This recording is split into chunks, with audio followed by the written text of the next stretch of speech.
Қазақ тілі пәні бөлім табиғат құбылыстары. Сабақтың тақырыбы зат есімнің зерттелуі. Сабақтың мақсаты мәтіннің тақырыбы мен мазмұнның өзара сәйкестігін анықтаймыз және зат есімнің зерттелуін білеміз. Балалар, олай болса оқулығымыздың 15-ші бетіндегі 70-ші жаттығуға қараймыз. 70-ші сабақта 26-ші жаттығуға қараймыз. Мәтінді түсініп оқы. Яғни балалар бізге мәтін берген, мәтінді біз күбірлеу әдісі арқылы барлығымыз түсініп оқимыз.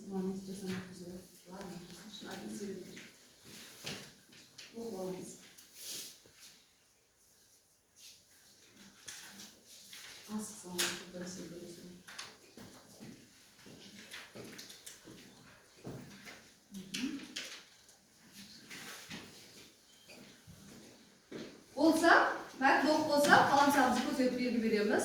Өте жақсы, жарайсыңдар. Енді балалар дискриптор бойынша мәтінді түсініп оқыдық. Енді бірінші топпен жұмыс жасаймыз. Бірінші топ мәтіндегі зат есімдерін табамыз. Екінші топ мәтіннен қарамен жазылған сөздерге сұрақ қоямыз. Үшінші топ мәтіндегі найзағай, жел, жаңбыр деген сөздерге сөйлем құрастырамыз.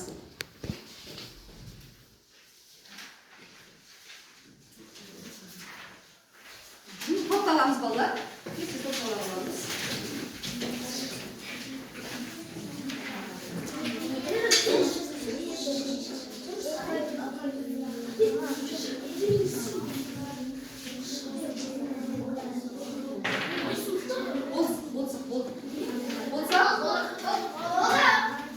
Жақсы, өте жақсы. Барлық топ болды деп ойлаймын. Ал енді отыра қоямыз. Топтан бір топқа мүшесі шығарымыздағы жұмысымызды қорғаймыз. Келе қой азамат. Келе қой. Бірінші мәтіннен зат есім табу керек болған. Тыңдаймыз.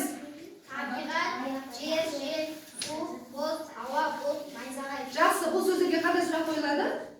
Не деген сұрақ қойылады. Жақсы, өте жақсы. Келесі топ, келе отырса.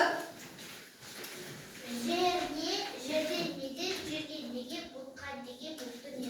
Жақсы, бұл жерде мәтіндегі қарамен жазған сөздерге сұрақ қою керек болған. Өте жақсы жарайсың. Келе үшінші топ.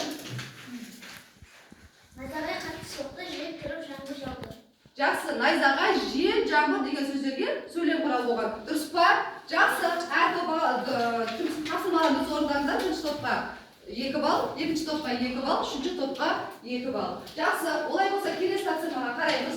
Оқулығымыздың 16-ші бетін ашамыз, 27-ші жаттығу. Ұжымдық жұмыс. Яғни балалар біздерге мәтін берілген.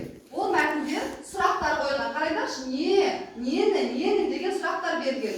Ол сұрақтардың орнына ақбөкен деген сөзді қойып, тиісті орынға қойып, сөйлемдерді байластыру керекпіз.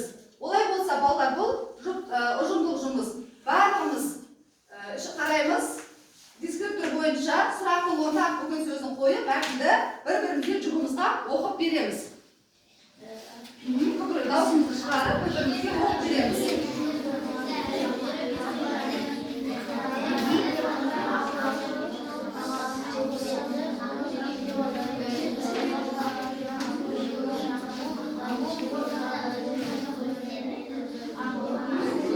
Жақсы болдық па?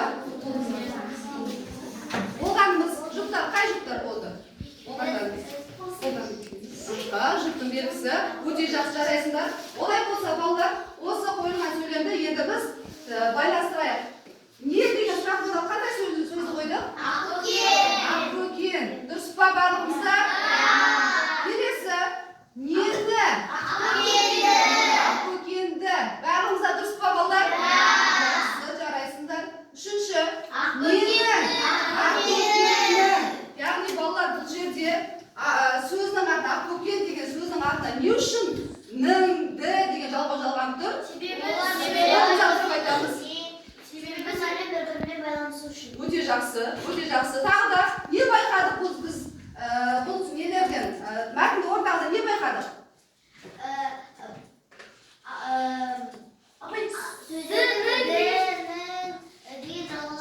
Жалғанған байқадық. Өте жақсы, өте жақсы алып. Ақбөкеннің деген жалғауларды байқадым. Өте жақсы жарайсыңдар. Яғни олардың өзгерісін біз бәріміз байқадық. Олай болса бағалау алдымыздағы бағалау парақшасына бағалаймыз. Жақсы.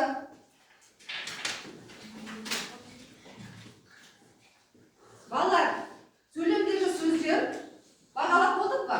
Жақсы, қолымызды қоямыз. Енді балалар, сөйлемдегі сөздер бір-бірімен байланыстыру үшін жалғаулар жалғанады екен, иә? Оны зат есімнің септелуі, яғни жалғауы деп айтады екенбіз. Қазақ тілінде 7 септік бар екен. Адау септік, ілік септік, барыс, сабыс, жатыс, шығыс, көмектес септіктері бар екен.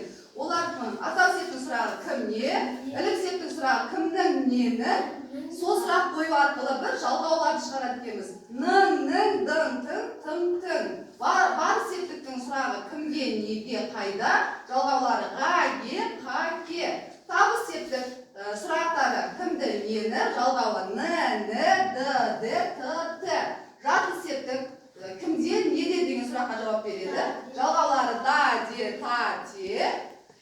Шығыс септік кімден, неден деген сұраққа жауап береді. На, нен, дан, тен, тан, тен деген сұрақта жалғаулар жалғанады екен. Көмектес септік кіммен, немен, мен, бен, бен деген жалғаулар жалғанады екен. Яғни балалар, біз осы жалғауларды жалғау арқылы біз сөзбен сөзін естейміз. Байланыстырады екенбіз, иә? Жақсы. Олай болса 29 жатуға қараймыз балалар. Жұптық жұмыс.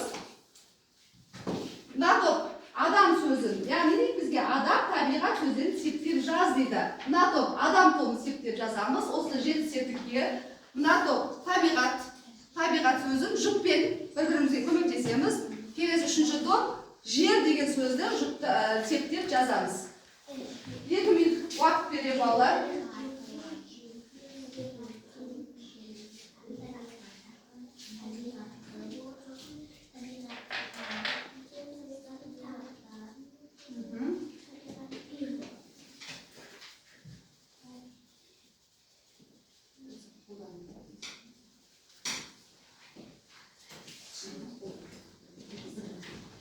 Ал қай жұп болды? Өте жақсы жарайсыңдар. Түсінікті ме тапсырма? Түсінікті болса, онда біз бір-бірімізді дәптерімізді жұппен жұп алмасып отырып тексереміз. Атты жұппен алмасып бір-бірімізді тексереміз. Жақсы. Айсыдан алға бере ғой. Қыздар бір-бірін алға.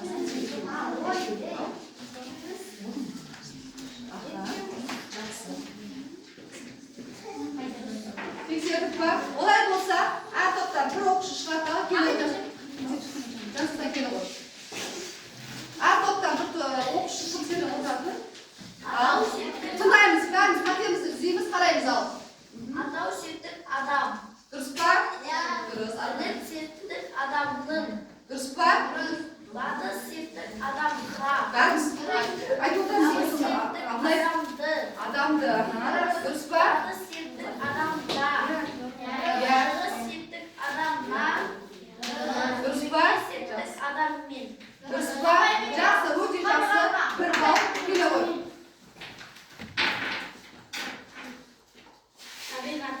Табиғаттың. Атау септік, табиғат. Ілік септік. Табиғатқа. Ілік септік. Дұрыс па? Табиғатқа ма? Жоқ. Табиғаттың. Иә, қарай. Барыс септік табиғатқа. Табыс септік табиғатты.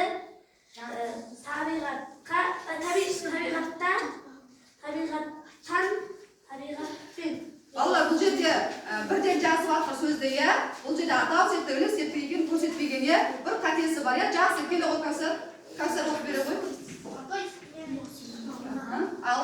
Атау септік табиғат. Ілік септік Дұрыс па? Дұрыс. Септік табиғатқа. Дұрыс па? Дұрыс. Жатыс септік табиғатқа. Дұрыс па? Дұрыс па? Дұрыс па? Жақсы, өте жақсы. Келе ғой. Атау септік жер. Дұрыс па? Дұрыс. Ілік септік жерде.